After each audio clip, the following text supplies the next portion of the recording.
Hello and welcome to Fellowship in Essential Oils. I'm Elizabeth Ashley and we're missing Adam again. He's been gone too long now, but I am very pleased that one of my most favourite people in the world is joining me today.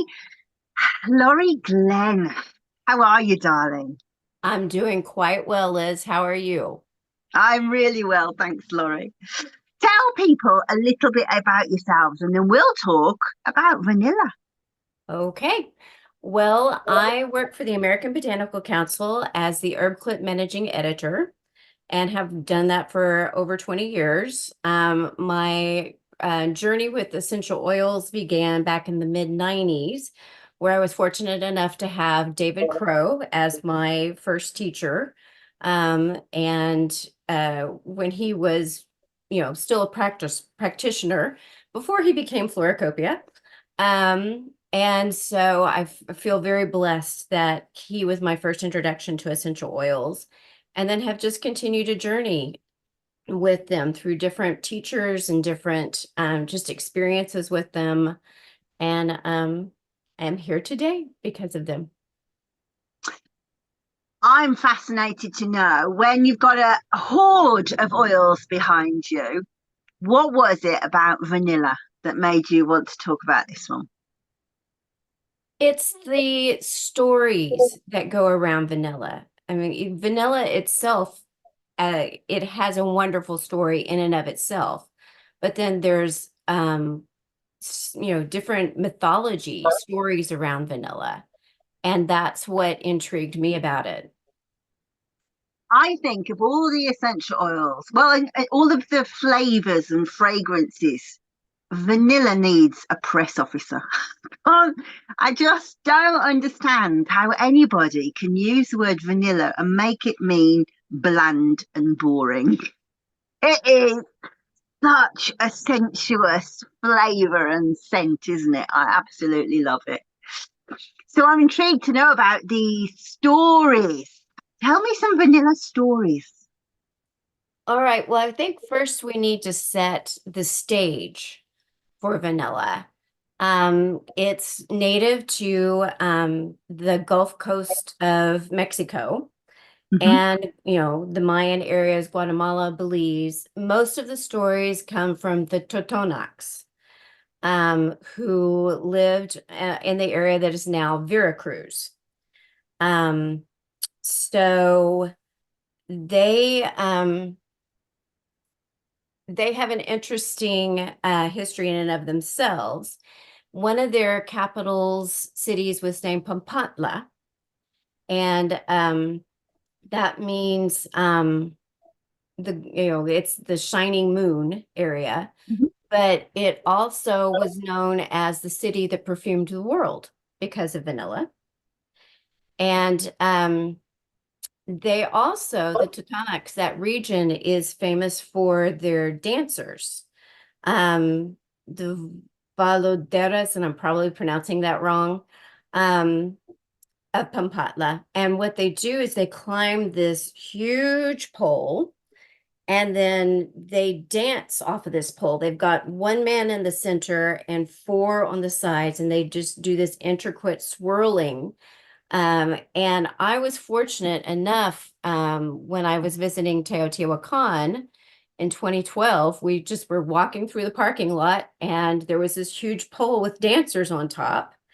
And so I was able to experience that, not knowing what it was or the history of it. The history is that there was a drought. And so the gods said, we need to see you do a ritual, perform a ritual to bring fertility to the land. And so young men went into the forest, got a large tree, and then did this intricate dance around it. And one of the things that I had wanted to get when I was in Mexico was vanilla, and they were selling vanilla right from Veracruz. So that was a very special moment for me. Um, but to even step further back, in the Mesoamerican culture, they there was a thing that Jane Hill in the early 1990s termed the flower worlds. And she looked at songs from different portions of Mesoamerica. And I'd like to read one. Begin the song in pleasure, singer, enjoy. Give pleasure to all, even to life giver. Delight, for life giver adorns us.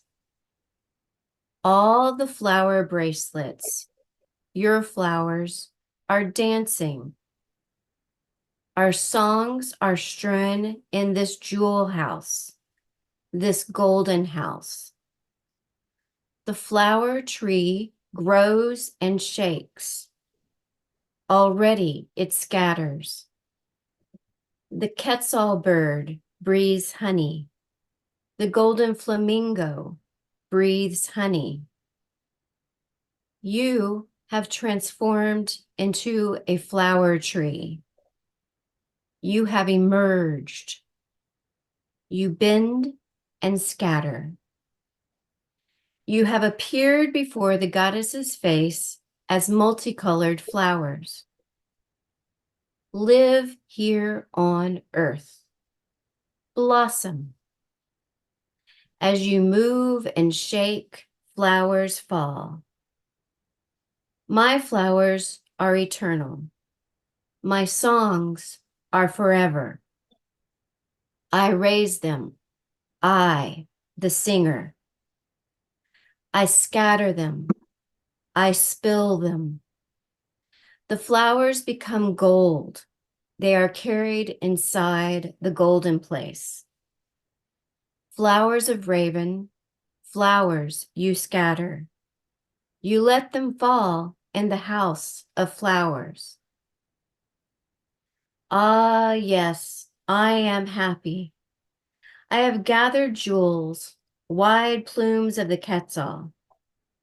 I contemplate the faces of jades. They are the princes. I gaze on the faces of eagles and jaguars, and behold the faces of jades and jewels. We will pass away. Enjoy. Do we really live on earth? Not forever on earth, only a brief time here. Even jades fracture, even gold ruptures, even quetzal plumes tear. Not forever on earth, only a brief time here. And the idea of the flower world, and, obviously every culture is going to have a different expression of the flower world. But if you have ever seen the movie Coco, the idea is, you have these marigolds that will bring you into the flower world, and into another realm. And so the flower world is actually another realm. It's the idea of, it's a place where often the great and the good go after death. Or it's a place where it's just another realm across a veil where the fae live, or the gods and goddesses live. So that's a very simplistic version of it. The anthropologists have obviously written books and obviously tons of articles on the flower world, and there's different aspects of it, but that's a basic understanding of it. So that gives us an introduction to what the Totonacs would have said was, what gives us a foundation. So the Totonacs, their word for the orchid was Xanat, which means hidden flower. And then the Aztecs, who would later conquer the Totonacs and demand that they pay their taxes in vanilla orchid bean, or in the vanilla beans, called it Tlitxlo, which means black flower. And again, I'm probably butchering the Nawa, but and then the Mayans called it Zizbek.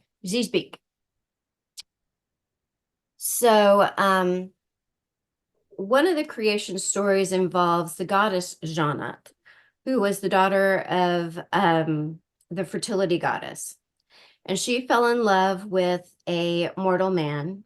And of course, that love was forbidden. So, in one version of the story, they were both put to death. And in the commingling of their blood, the orchid vine was formed, and showed that their pleasure and joy and love for each other. And then in another version of the story, Jeannot freely chose to become an orchid bloom in order to be with her lover, and to provide joy and pleasure to him. The goddess Tonac means she who nourishes. She's the goddess of earth and maize, and she's like our Demeter or Ceres. She had a cult following. There were temples that were devoted to her. So in another story that involved the vanilla orchid, there was a king named Tenitzli, and he was the third of his dynasty, and he had a daughter of surpassing beauty, and her name was Zakopantsitsa, which means morning star. And Morning Star was so beautiful that her father decided to dedicate her to the goddess of fertility. And so she went to the temple and was to devote her life to the goddess.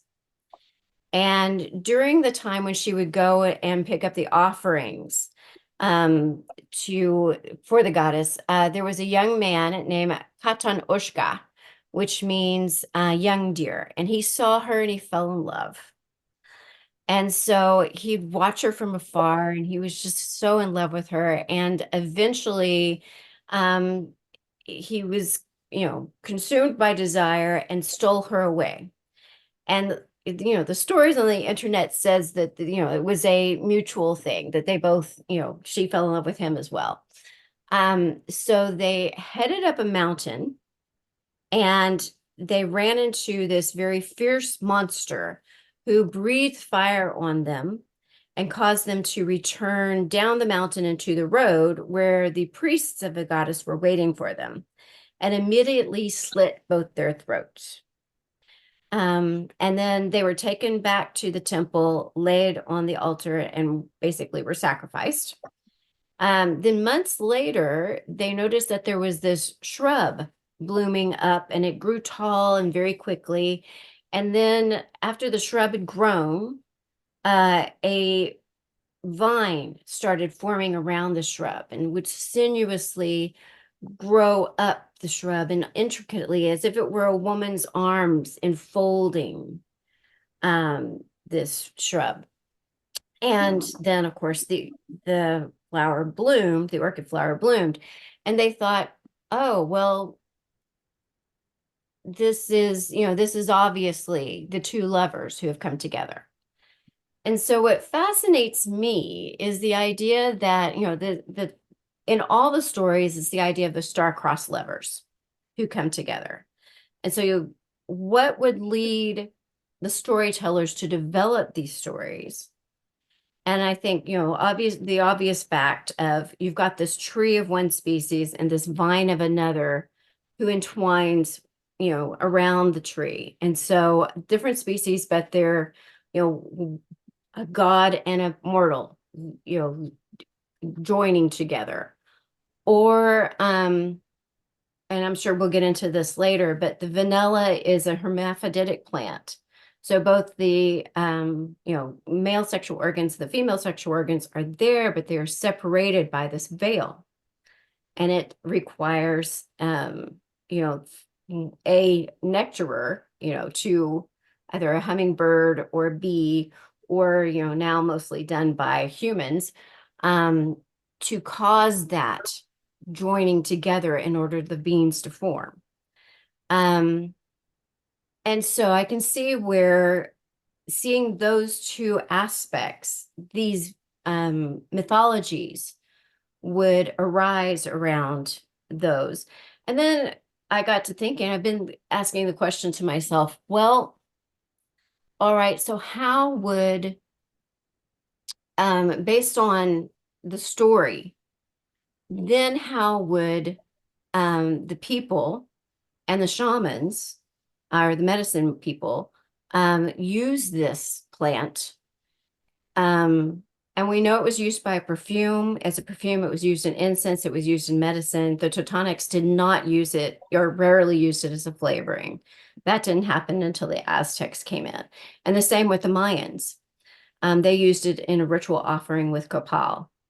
So I can see it being used to bring lovers together, especially like if you're a young woman wishing for a particular mate to wear a vanilla perfume, or to piercing that veil, that flower realm, between the human world and the divine world, and finding a way to connect with the beloved on the other realm, the sacred.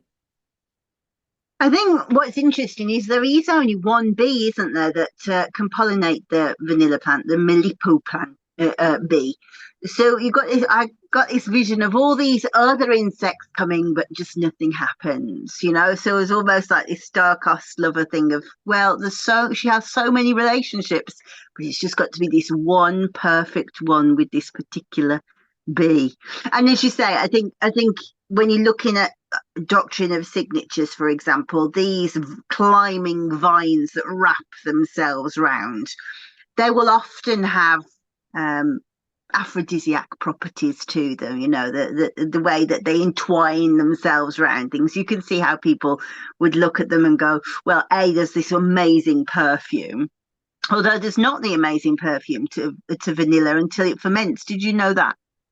Yes, I've read several accounts where it says that it either says that the flower has no scent or it has a slight scent, but it has no reminiscence to the actual bean.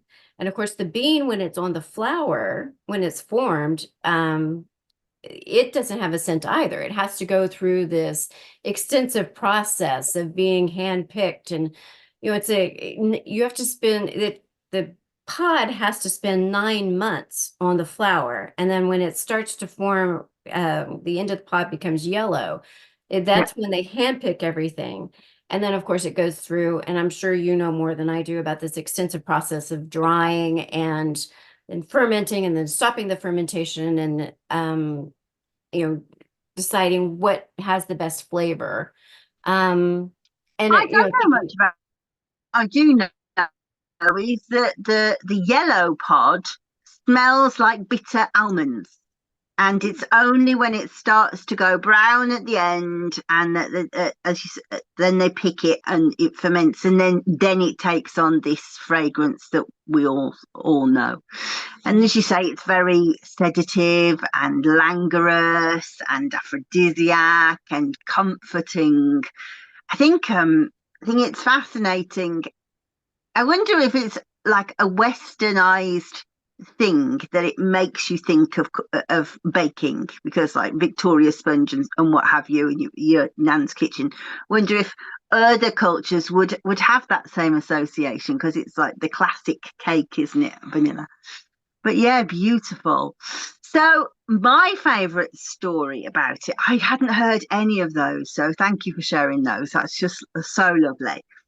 My favorite story is about how it came to uh, be in other countries apart from um, Mexico, and about the pollination. Do you know about the little boy who discovered the pollination? yes, but if So you I want to tell the story, I'm happy to Well, hear just you. what I love about this story is, as a mom of three children, two of them being boys. No boy can ever be outside without flicking a stick around. Just they get a lovely story that a boy with a stick sorted this out. So, little boy in reunion, um, where vanilla vines grew, but no pollination happened because the bee was not present. He's looking at this beautiful, beautiful flower. It's like an orchid, and knowing what he does about flowers, goes, I wonder if I push this stamen into this sepal, the male and the female bits together. If I push them together, can I cross pollinate them? He's only 12, this little boy. And can you imagine his delight when weeks later he goes back and there is a pod growing? So this little boy, 12-year-old boy, if I remember rightly, his surname was Albin. And I think it's called the Albin method now. And because in reunion they know how to fertilize now, they have outproduced any other nation. And so now all the good stuff comes from reunion thanks to this little boy and his stick. I love that. Yeah, it's fascinating that they took the vanilla orchid to Reunion and to other tropical areas.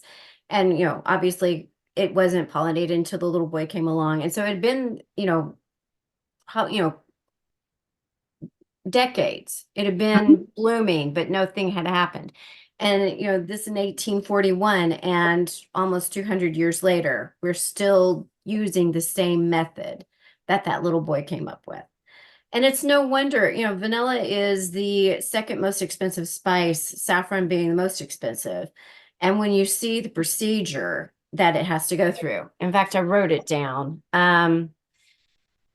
It takes 4 to 5 years after planting for vanilla to produce its first blossoms. And then after the pods are harvested, they had to be meticulously cured over a series of months, undergoing an enzymatic process that develops the highly coveted aromatic vanillin molecule. For vanilla cutting, it takes 18 months before it first flowers. The small yellow-green orchid blossoms will bloom for only a few hours, and during that few hours, it must be pollinated. And then the green beans will form after a few weeks, and they must remain on the vine for the 9 months. And it's only after the beans are harvested that they go through the curing and drying process.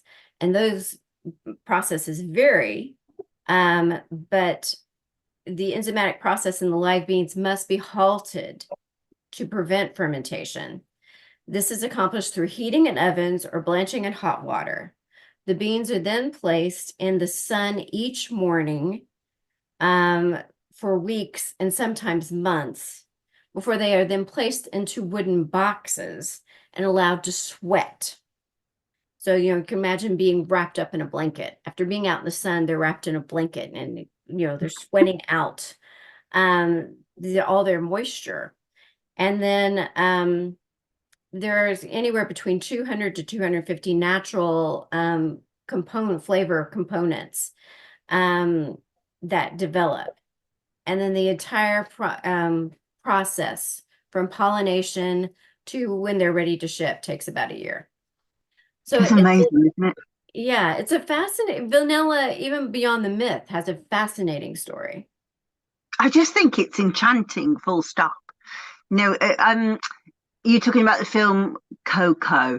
It made me think also of is it Joanne Harris's book Chocolat? When she writes about, she has a French lady opens a chocolate shop, and she knows all of the ancient wisdom from the Mayas and stuff, and she's enchants. She's a chocolate witch, really. And it seems to be they're always the vanilla beans that she enchants people with. It's lovely. Yeah. It What makes do you sense. use it for? Go on. I'm sorry, what? I was going to ask you, what do you use it for? Um, So interestingly enough, when obviously perfume, Hmm. um, and when I was taking a perfume course, one of the things our teacher had us do was, go beyond that it's, the vanilla scent, that it's, how it smells, and really develop a profile for it. Um, and so this is before I'd done any research on vanilla, before, I knew anything about it. What I wrote was wrapping one in a warm hug that is both comforting and sensual sexual. Deep, dark, vine-like, crosses boundaries, or maybe it's boundless. Relaxing, exotic, sedative, voluptuous. The dark mother with pendulous breasts. And you know the Thomas poem where he talks about the force through which the green fuse drives the flower. Hmm. So what I wrote was a way to reintegrate the force that has been disconnected from the flower. I love that. So that is, the more ethereal, looking at it. Practically speaking, of course, it's been used and been tested. This is getting more into looking at it from my working with American Botanical Council, but the idea it's been used medicinally for helping people with nausea during chemotherapy or early pregnancy and morning sickness. It's can be used to help people with stress and anxiety during different types of tests, like whether you're going through an MRI or going to the dentist. Um, it's been studied in preemies. And one of the recent studies that I just read was that it was used to try and help them to be able to take in milk. And it was shown to be effective. And it's Mindy Green has said that it's the smell of vanilla is very close to what a little infant would associate with mother's milk. Isn't that fascinating? I didn't Mhm. know that. So there is also some research that almost kind of contradicts that in a way, which is fascinating. That if you have sort of sweet cravings or you're trying to suppress appetite, then inhaling vanilla calms the appetite down. So I wonder what it is that makes them. But yeah, you would want to suckle, wouldn't you? Definitely. Isn't that lovely? Wonder about who thought of doing that. I don't know. It is fascinating. You mentioned the contradictions. It's when I was reading about vanilla and how it was used, it was like it's used for being, for relaxation and for stress, but it's also used for virility and for invigoration. So it's almost like Mhm. an adaptogen for whatever we need. Yeah, it's kind of like tantric, isn't it? That the kind of well, in some ways, that's part of getting in the mood, isn't it? That you have to be relaxed enough to want to do it. Right. But Hmm. yeah, and it is so comforting, isn't it? I think you could say that word over and over, and still, it just fits perfectly, doesn't it? Comfort, and yet, you're thinking about like the comforting smell of the candle, but also comfort eating. It's just all round, doesn't it? Yeah. Yeah. So, if you were to talk about energy centers, what energy centers do you think that it touches? Probably, obviously, second chakra and the sexual center. I would associate it with air because it actually, unlike a lot of vines who root into their host shrub and draw their nutrients from the shrub, the vine actually sends out roots into the air and it draws its nutrients from the air. Ah, are they called epiphytes, maybe? How interesting. I didn't know that.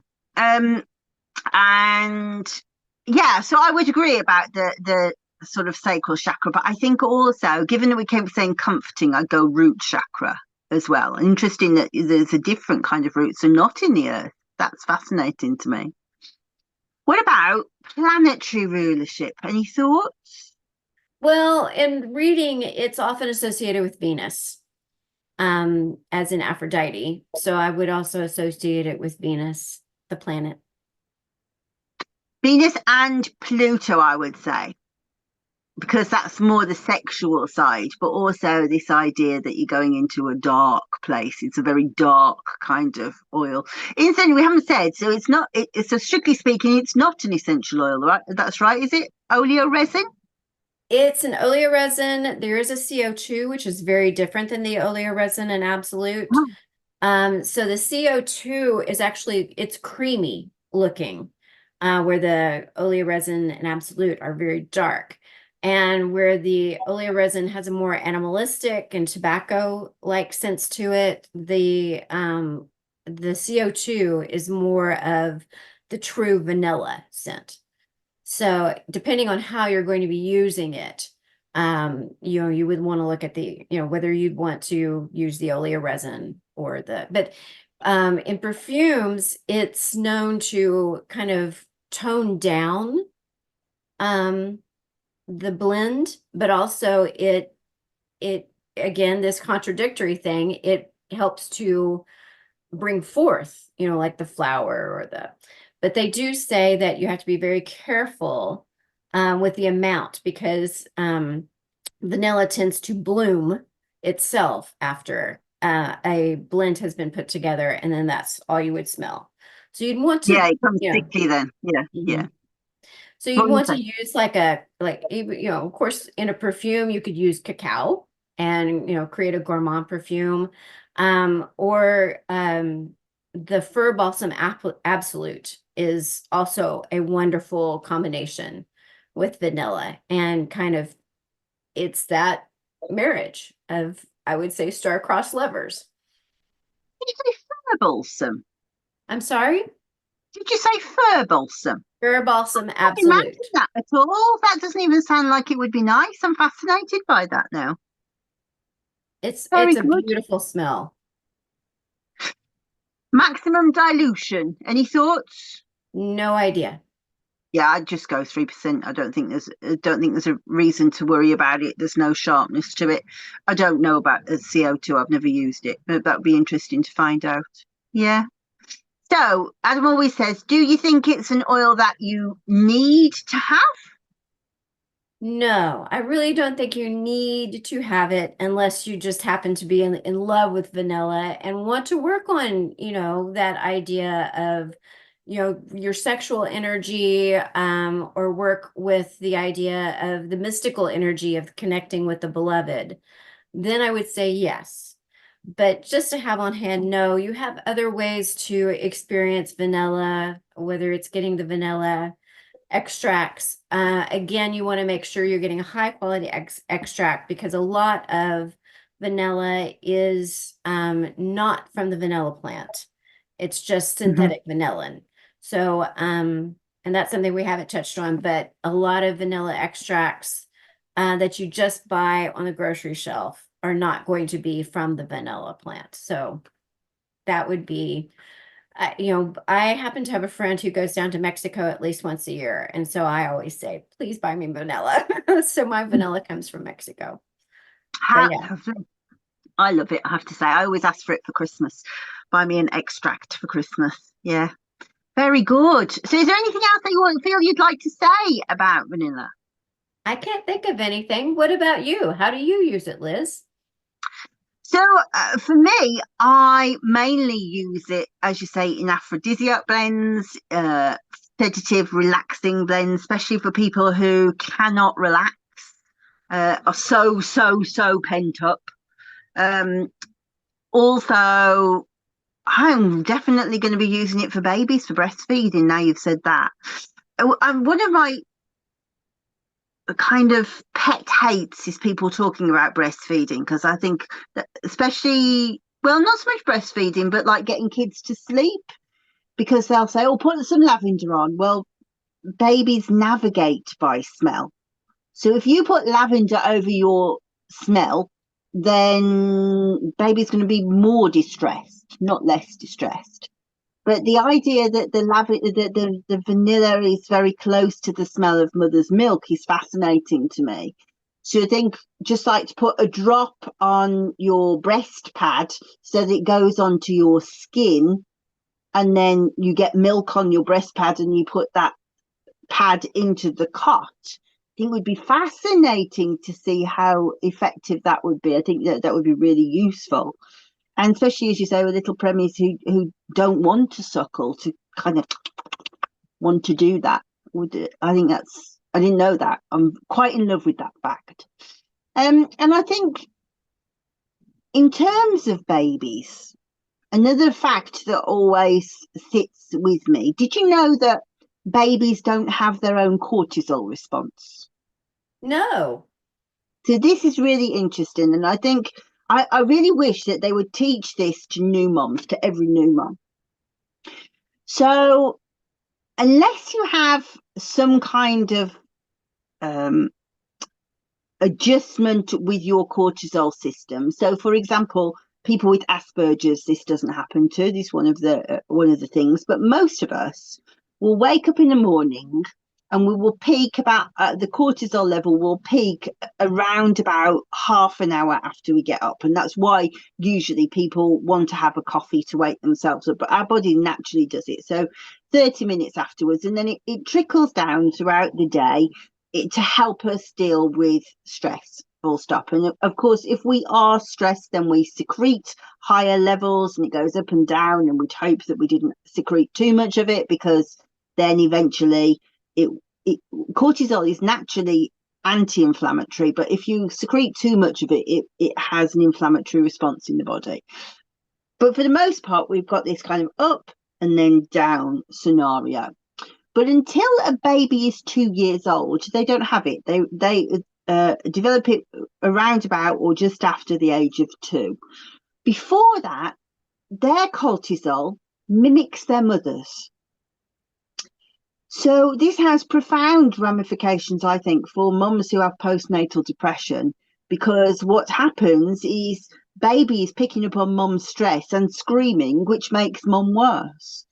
So I think any oil that can really calm mum down like this, and of course, I mean, there's so little research, medical research done into vanilla, which is fascinating to me in itself. There's just very little. But I would have thought that you would imagine that this would be one that would improve oxytocin. You know, it's kind of got a bondingness about it, this love kind of thing going on. The relationship with breast milk all says oxytocin to me. So if you've got a molecule that can kind of encourage mum to be relaxed, mum to bond with baby, baby to sleep, mum to sleep, all of those things, I think you would see with vanilla. So I think mum and baby stuff. If a friend of mine had a new baby, I usually make them something with rose in, because that has a profound effect on cortisol. I think also, now you've said that, I'll be using it for that kind of stuff as well. And of course, it's lovely in body butters and stuff like that. It's just really nice cosmetic, isn't it? Yes. Yeah. Yeah, that's one of the things I read, was that using it in lotions and body butters, it was good for the emollients of your skin. Yeah, definitely.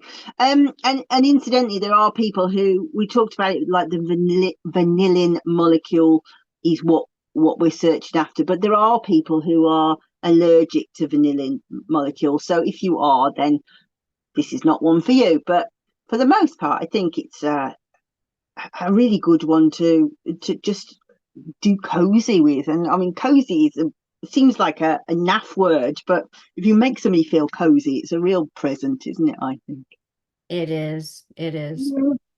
very good. So, Laurie, you don't have books and things to sell, but No. I would like you to tell people a little bit about the Botanical Council. Okay, so the American Botanical Council is a nonprofit. It's been around Oh, I'm going to get this so wrong. I'm going to say 30, 35 years. Mm. Mark's going to kill me for not Mm. knowing that off the top of my head.